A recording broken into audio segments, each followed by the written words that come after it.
আসসালামু আলাইকুম। আজকে আমি আপনাদের সাথে শেয়ার করব চিকেন রেসিপি।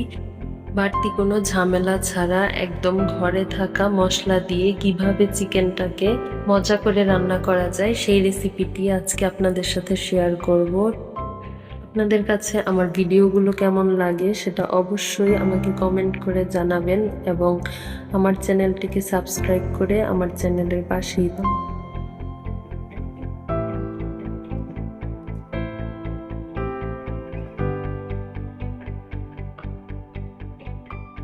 চলুন এখন কথা না বাড়িয়ে আমরা মূল রেসিপিতে চলে যাই। এখন একটি চুলাতে একটি প্যান বসিয়ে দিলাম আর এতে দিয়ে দিলাম হাফ কাপ পরিমাণ সয়াবিন তেল। তো তেলটা দেওয়ার পরে আমরা তেলটা গরম হওয়া পর্যন্ত অপেক্ষা করব। তেলটা গরম হয়ে আসলে এতে আমরা 1 কাপ পেঁয়াজ কুচি দিয়ে দিলাম। পেঁয়াজটাকে আমরা একটু মোটা করে কুচি করে নিয়েছি, বেশি চিকন করিনি। মাংসের পেঁয়াজটা মোটা করে কুচি করে নিলেই এর গ্রেভিটা সুন্দর হয়। তো পেঁয়াজটাকে আমরা এখন তেলের সাথে খুব ভালোভাবে ভেজে নিব। আর ভাজার সময় অবশ্যই খেয়াল রাখবো চুলার আঁচটা যেন মিডিয়ামে হয়। অনেক সময় হাই হিটে আমরা পেঁয়াজটাকে ভাজতে গেলে সাইড দিয়ে পুড়ে যেতে পারে, তাই অবশ্যই চুলার আঁচটাকে মিডিয়ামে রেখে আমাদের পেঁয়াজটা ভেজে নিতে হবে। পেঁয়াজটা মিডিয়াম আঁচে ভাজতে ভাজতে আমাদেরকে পেঁয়াজটাকে নরম হয়ে যাওয়া পর্যন্ত ভেজে নিতে হবে। যখন চেক করে দেখব পেঁয়াজটা নরম হয়ে যাবে, সেই পর্যায়ে আমরা এখানে আদা রসুনটা অ্যাড করে নিব।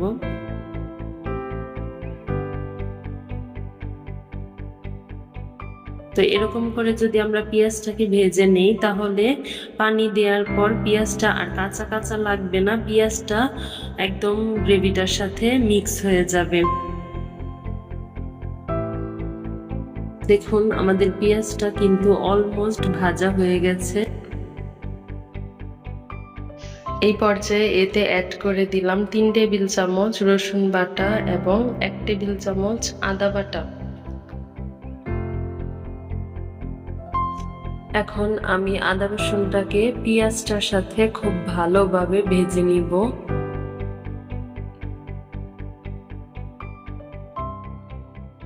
যখন দেখবেন আদা রসুনটাকে ভাজতে ভাজতে এটা থেকে সুন্দর একটা অ্যারোমা বের হচ্ছে, তখন বুঝতে হবে এটা ভাজা হয়ে গেছে। কারণ আদা রসুনটাকে যদি আমরা ভালোভাবে ভেজে না নিই সেক্ষেত্রে কিন্তু কাঁচা কাঁচা একটা ফ্লেভার চলে আসবে। তো এখানে আমি 7-8টা এলাচ এবং 2-3 টুকরা দারচিনি দিয়ে নিয়েছি।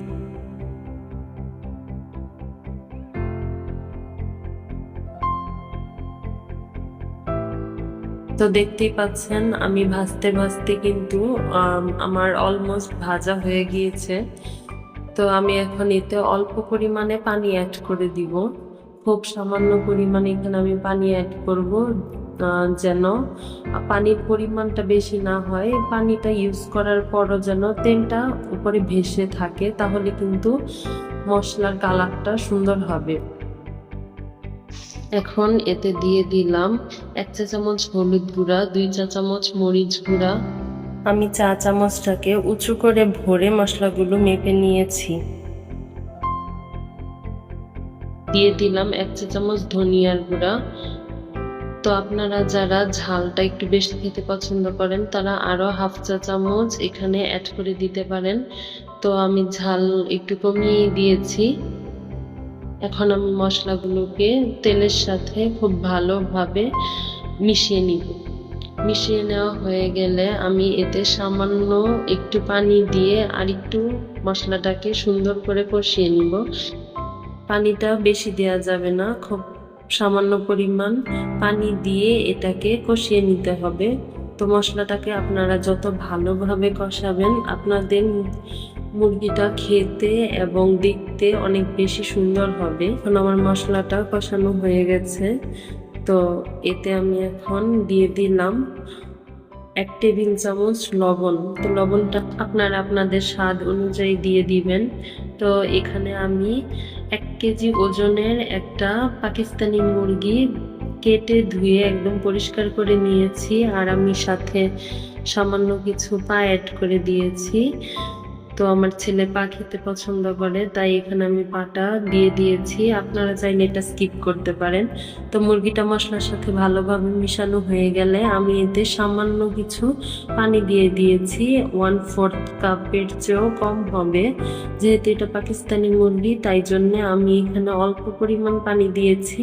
তো আপনারা যদি ব্রয়লার মুরগি রান্না করেন সেক্ষেত্রে আপনাদের মুরগি থেকে যে পানিটা বের হবে সেটা দিয়ে আপনাদের মাংসটা সিদ্ধ হয়ে যাবে। তো এখানে আমি ঢাকনা দিয়ে ঢেকে এটাকে রান্না করে নিব। মুরগিটাকে কষানোর সময় চুলার আঁচটাকে অবশ্যই হাই হিটে করে নিতে হবে। চুলার আঁচটা যদি লো হিটে থাকে তাহলে মুরগিটা বেশি সিদ্ধ হয়ে যাবে, তখন এটি খেতে আর মজা লাগবে না। তাই পুরো সময়টা আমরা হাই হিটে রেখে তারপর মুরগিটাকে কষিয়ে নিব। এই পর্যায়ে আমি এতে কলিজাটা অ্যাড করে দিব।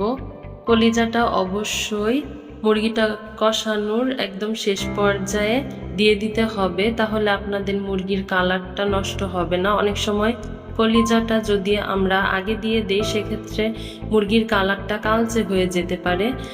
তো এই টিপসটা অবশ্যই আপনারা ফলো করবেন, তাহলে দেখবেন আপনাদের মুরগির কালারটা অনেক সুন্দর হবে।